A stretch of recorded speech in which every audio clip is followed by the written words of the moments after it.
Hey guys, currently in Disney Springs, about to catch Lost City once we get our showing, and I'll tune back in and give you guys a review later.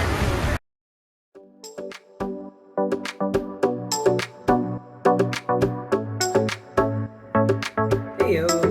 So, movie review time. My eyes are readjusting this photo off my glasses. Oh, alright, anyways, let's see. So, where to start? Alright, so caught The Lost Kingdom at the AMC in Disney Springs. Woohoo! But yeah, caught it with a friend, and yeah, let's start there. So the show, all in all, I enjoyed it. It was actually really, really good. Very comedic here and there. A lot of quips here and there. The audience wasn't quite as lively as we wanted it to be. Fairly full theater, not completely full. We were at a dine-in, so capacity wasn't as big. We did have quite the giggly, say that 10 times quick. Failing. Yeah, should have did vocal fry warm-ups and whatnot. Nah.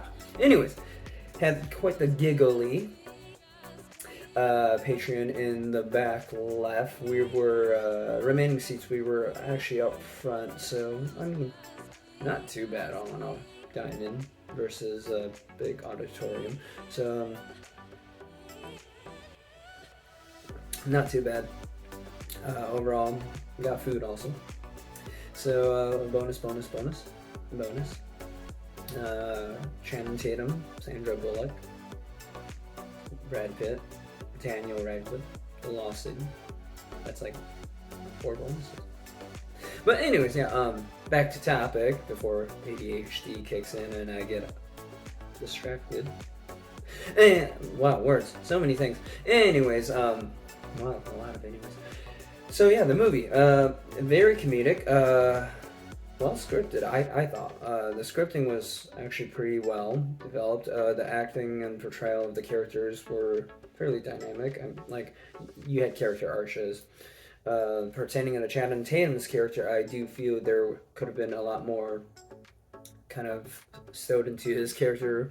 Personally, the theatrical mind, like my background was like, he's a fan. You know, maybe he was a fan of her writings and, you know, kind of was like the fat kid who kind of rebuilt himself in this way because he was a fan and kind of wanted to be more.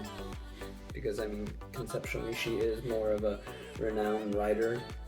Don't know theoretically time frame how old they are supposed to be in comparison to each other, but yeah, it was just one of those funny things, like when he reviews about his character, how he became a model and was inspired by her, and then kind of like when he was that model for her character, he was kind of withdrawn and afraid to tell his family until that moment where like somebody met him on the street and was like, oh my god, you're this person that models for this book, this franchise that I love, and, you know, nice little inspirational quote for him. Pertaining to her character, lovely character, very torn, very battered, very intelligent, but nonetheless it shows, you know, it doesn't matter who you are when you hit that depressional funk after losing something dear. You know, you're just kind of in that. One second, laptop's making noise. Slap it. Thank you. Yeah, you kind of hit that emotional shutdown, and with her in like being this creative artist and like her background, she's extremely intelligent. Like background in archaeology and everything, switching into romance novelist, which is, I mean, kind of a joke. But I mean, archaeology, I guess you could romanticize it because there's so much to it. Anyways, that's deterring from the review. So back to reviewing the movie. Words. Yeah, her character is definitely kind of emotional torn, and you do get her being very kind of depressive slump, writer's slump, just everything, right up until like the events start hitting her and she starts reacting to it. and you do see her come more to life as the movie progresses, and you see her character arc that way, and how she has to end up letting go of things and moving on. So, lovely character arches, great performances from them. Overall, my favorite performance piece, Daniel Radcliffe. His portrayal of his character, he's just, you can see that power hungriness coming through and through, and you can see that he himself is so power hungry in a manner that he wants to kind of establish himself, kind of strike out and make a name for himself, kind of associate himself with things. Granted, he's already got money and power and whatnot, but he wants that kind of legacy thing, especially with the commentary that he makes, the little quips that he makes here and there about how everything was given to his baby brother, and yeah, just the little things, just his commentary, his performance, his wording. So between the context of the script and just the performance of Daniel Radcliffe himself, you can see that power hungriness, that craziness, that almost he doesn't quite level with people, and if they don't agree, he's just gonna, pull things along and make things happen for himself because he's so power hungry. Like people at work when they're trying to throw other people under the bus for promotions. Anyways, yeah, so the writing for him was great. Like, great villainous character, but I mean, he's not just bad because he wants to be bad. You can just see where his life has kind of just made him kind of this twisted mental character who, he doesn't care about limits because he does think he stands above other people, and he thinks what he's going to do is going to be so much more, and that eventually people, and for the most part, people just aren't going to care. It's that power hungry corruptness, just it doesn't matter, everyone else is beneath me, all these little things don't matter, because then all he sees is this quote unquote bigger picture, this greater destiny for himself. So great, just wow, just a great performance, and quite the arc from the Harry Potter character.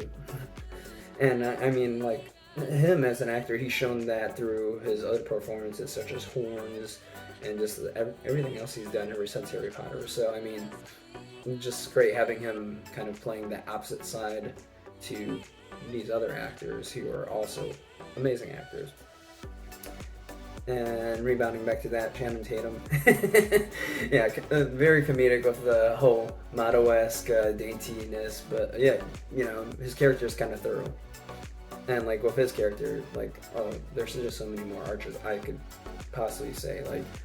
Being an actor myself, being I can see, because they don't reveal as much about his character as Sandra Bullock's character per se.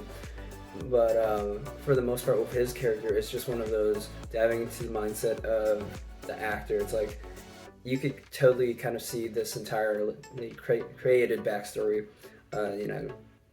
The kid who grew up not really liked, not very popular, Boy Scout, which is why he's aware of how to do all this stuff, but yet, he's reshaped his life into this male model, gotten himself into kind of the fame circle, which is why he loves the attention, but also loves to give it back, and loves to kind of, actually acknowledge the people who are reaching out to him, even though it's just mostly fanboy/fangirling for him.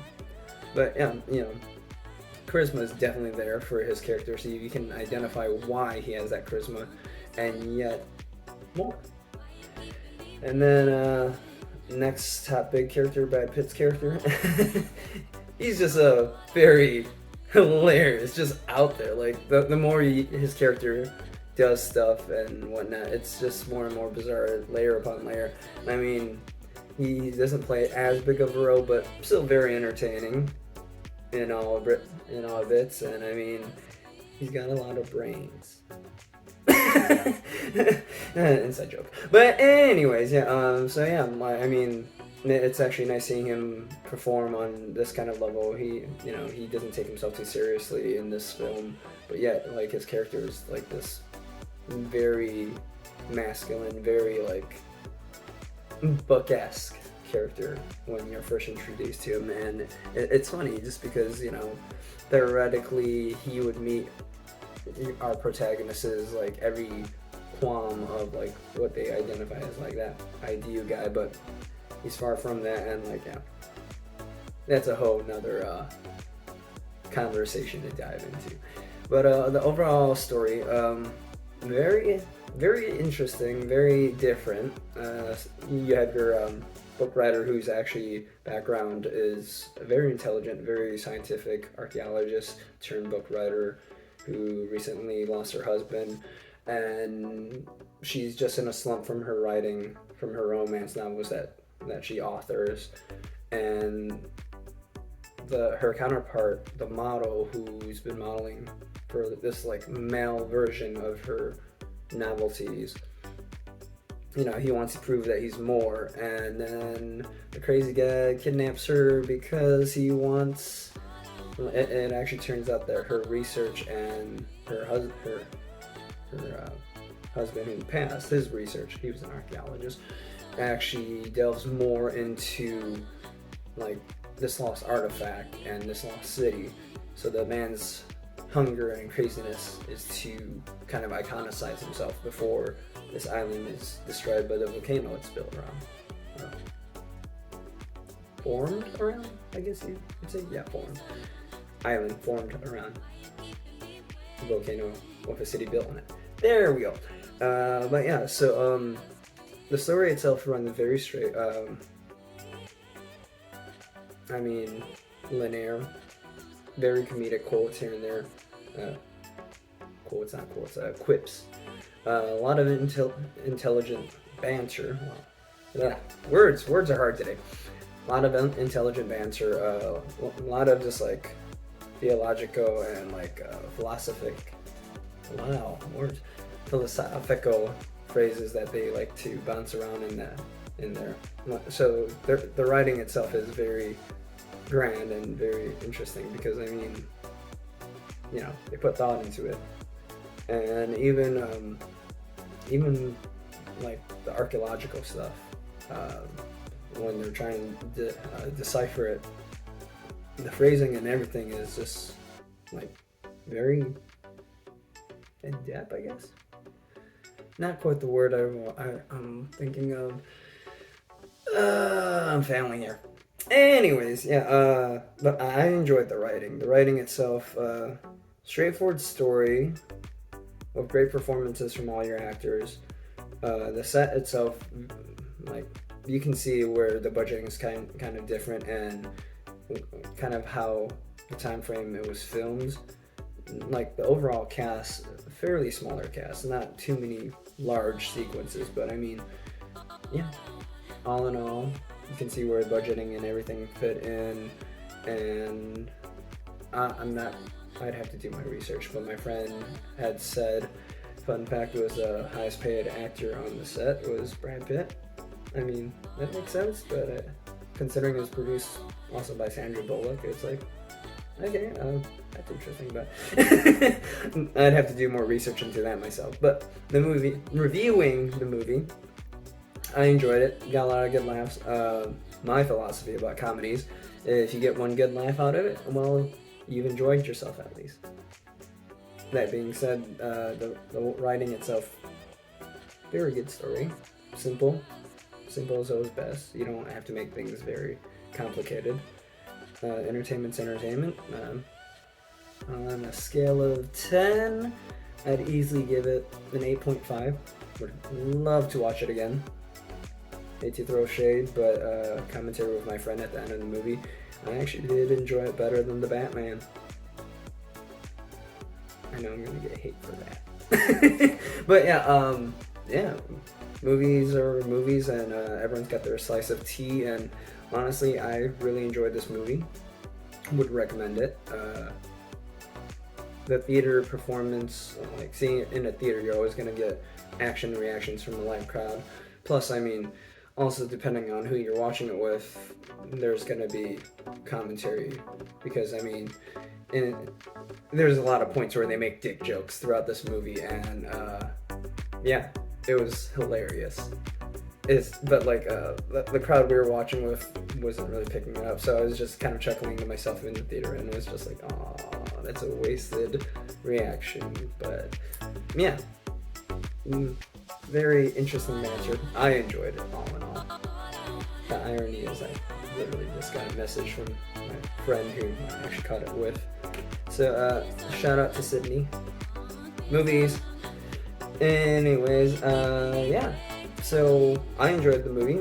If you're heading out there to see it, or have already seen it, feel free to leave comments and let me know your thoughts as well. And hopefully, if you've seen it, hopefully you've enjoyed it as much as I have. But everyone has different tea and flavors of cake and flavors of protein shakes. Which I'm sitting at like 200 grams it for the day, so yeah, cram more food into my body. But yeah, movie review. Overall, enjoyed the plot. Good plot. Great performances. Basic, simple story. You could almost argue romance novel.